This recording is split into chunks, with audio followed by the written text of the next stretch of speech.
All right, so here we're supposed to look at Aurora, Nevada. It was a mining boom town in the 1860s and 1870s. And its population was modeled as the following. It's a piecewise function. So from zero point 0.7 to 13 and 13 to 55. And P is measured in people, and rate of change function, which is just that derivative. So we just multiply things over by three, by 3, reduce that by 1, multiply by 2 to minus 1. That becomes 193.2. And then we can do this one and we get our value. If we take in here, what we've done is when we've taken the ln of that, we multiplied it by here, we got a negative value. So that's all given to us. And then it says, what was the average population of Aurora between 1861 and 1871? Well, this is from 1860. So this is 1 and 1871 is 11. Okay, so that's kind of a key. And what was the average rate of change of the population? All right, so let's look at this. So let's start with A. What was the average population? Well, this is the population, and between 1 and 11, it has to be that first equation.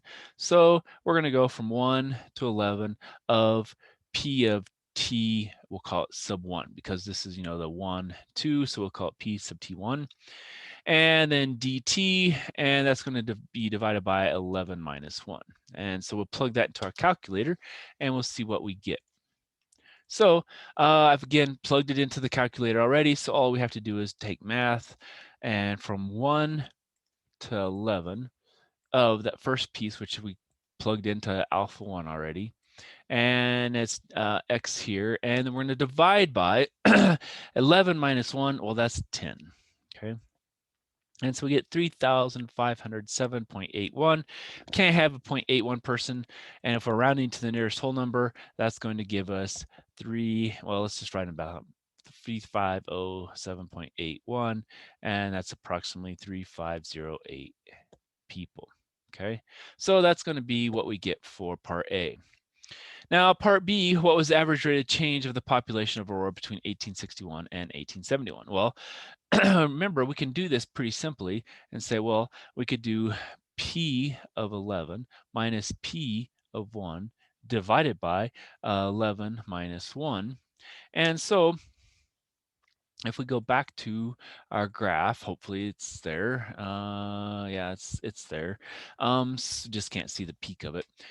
So now we're going to do second trace, and we want to go from 11, and we get 6117.86 down to 1 is 183.76. So if we clear that all out, we're having 6117.86 minus that 183.76, and that's divided by the 11 minus 1, or 10 again, and so we get 593.41. So that gives us, now if we write all that down, we had 6117.86 minus 183.76 all over 10, or that was 593.41, and this is people per year. It was changing by, so we were going up by 593.41 people per year, and because that's a rate, we can leave it as that decimal. Okay. All right, so let's pause here. I'll type in the stuff and we'll come right back. All right, so here we have blood pressure varies for individuals throughout the course of a day, typically being lowest at night and highest from late morning to early afternoon. So the estimated rate of change in the diastolic blood pressure for a patient with untreated hypertension is shown in the table.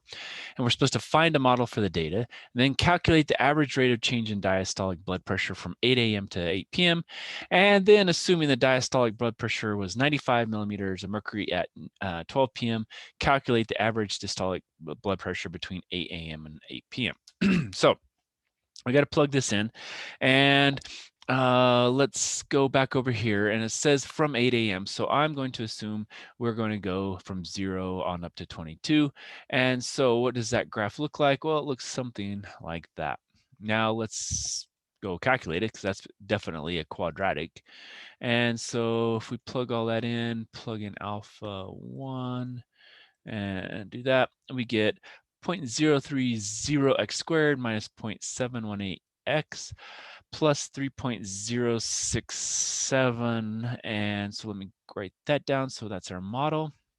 So we had A is going to be,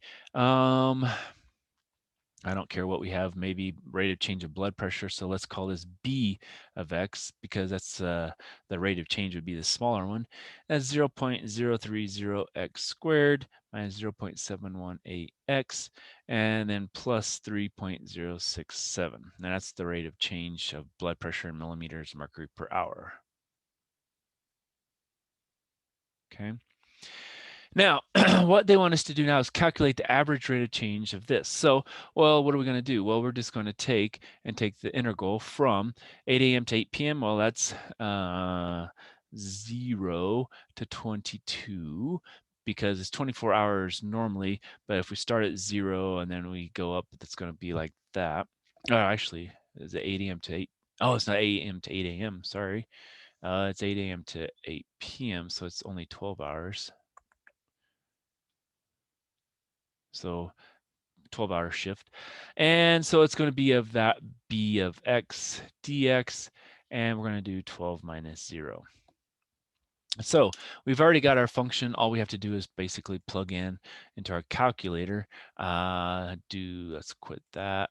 We're going to do math 9. So we're going from 0 to 12 of our alpha 1.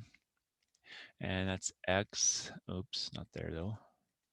X, and then divided by 12 minus 0, so that's 12, and we get 0.212. 0.212 millimeters of mercury, and I can't spell or write either one. Millimeters of mercury, okay? And it's in hours, so it's going to be per hour, okay? Because we did it per hour down here. All right, so now assuming the diastolic pressure was 95 millimeters mercury at 12 p.m., calculate the average blood pressure between there and there. All right, so first off, we have to figure out what the blood pressure was. We have to figure out that function, right? So maybe we should go, yeah, we have another page. So let's take the integral of our, let's just write down B of X, and then we'll kind of do what we need to do, dx. And so that's going to be, now we have 0.030x cubed. So it's 0.030x cubed over 3. And then I think it's 0.718x squared over 2 plus the 3.067x plus c.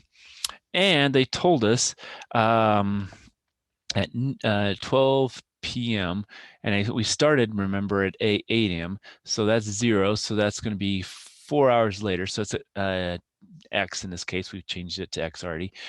X equals 4. We had, it says 95. Okay. Millimeters of Hg. Okay, so we set this equal to that, so 95 equals 0.030x cubed over 3 minus 0.718x squared over 2 plus 3.067x plus c, and I forgot to put x is 4, so let's go ahead and write those 4's back in here. So that's a 4 cubed, that's a 4 squared, and that's times 4.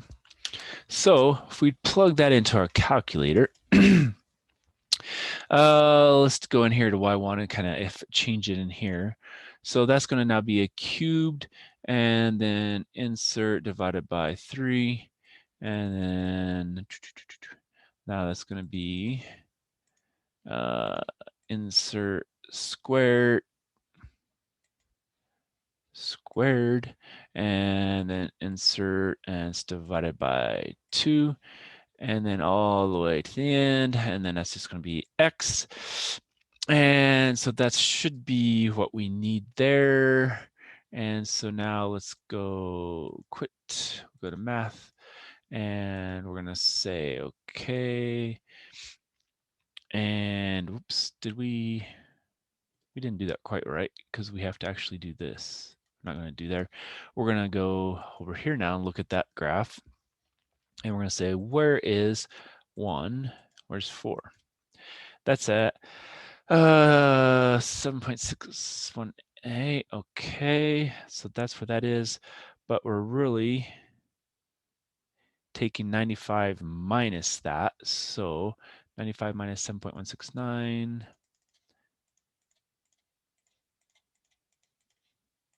That's 87.831. All right, so what we've done now is say, okay, we're taking 95 minus 8 point, oops, I wrote down, it was minus this whole piece, whatever that was. I now have to go back and look again because I just remembered the last number, 7169.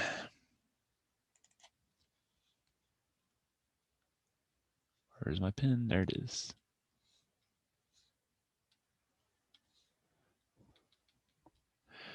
And that gives us 87.836. And that's our average, that's our millimeters of mercury. And that's what the kind of is based on this thing. Oh, no, that's C. Sorry, that's C. Yeah, it's millimeters mercury, but that's C. All right, so then our introduction or integration b of x is 0.030 x to the third over 3 minus 0.718 x squared over 2 plus 3.067 x plus 87.836, and that's millimeters of mercury. Okay, so that gets us to that piece of it. Oops. Now it says calculate the average. So that we had to get that before we could take the average, which is going to be our b of x from 0 to 12 over 12 minus 0. And so we have to plug that into our calculator now. Now, did we do all that divided by 3? Yeah, we did do all that, so that's good. So we can quit that. We can say math 9, 0 to 12 of alpha y1 and x divided by 12. And that doesn't look right. It should be higher than that. So I must have not plugged in something. Oh, I know what I forgot. We forgot to add in that 87 point plus our 87 point, I think it was 836. Now let's do it. That looks like a more reasonable number, 93.363.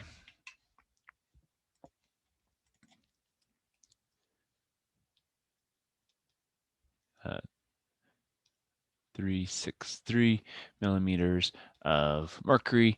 That was our average value. Okay, so that was what part C was asking for, but we had to get all these other pieces along the way. We had to first integrate our original function, then we had to, okay, well, we know at T is 4 or X is 4, we had 95 millimeters mercury, so then we plugged all that in and we got our C value. Then we plugged that C value back in here, and then we took the integration of that from 0 to 12 and then divided by the 12 minus 0, and then we got our final average blood pressure over that period. Okay, so hopefully that helps. Again, you have to kind of keep track of things. So, you know, our model, it was given here. And when we have a model with a rate of change, we usually make a lowercase. That way, if we ever have to figure out the non-rate of change, just the actual value, in this case, the blood pressure instead of blood pressure change in per hour, then we had to take the integral of it by hand and get this value set and find C with the T and the actual Y value and get our C. Then after that, we have to integrate all that. And that one we can do in our calculator and we get the 93.363. Or yeah, 363. All right, so that's all I have. So hopefully that helps.